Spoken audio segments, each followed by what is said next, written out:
সমতাল বাদ দিতে পারি, জামালি বাদ দিতে পারি, কিন্তু গৌরচন্দ্রিকা তাদের গাইতেই হয়। কেননা গৌর হরি হলেন এই কীর্তনের সৃষ্টিকর্তা। তাই তার বন্দনা যদি না গাওয়া হয় আমাদের মতো কীর্তনিয়াদের অপরাধ হয়ে যায়। তাই গৌরচন্দ্রিকা করব, করে লীলায় প্রবেশ করব।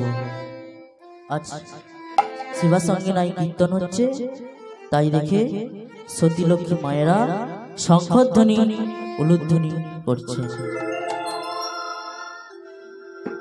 কিবা শিবা স্বয়ংগণে নাচে, কিবা শিবা স্বয়ংগণে নাচে, কিবা শিবা স্বয়ংগণে নাচে, সচির দুলা।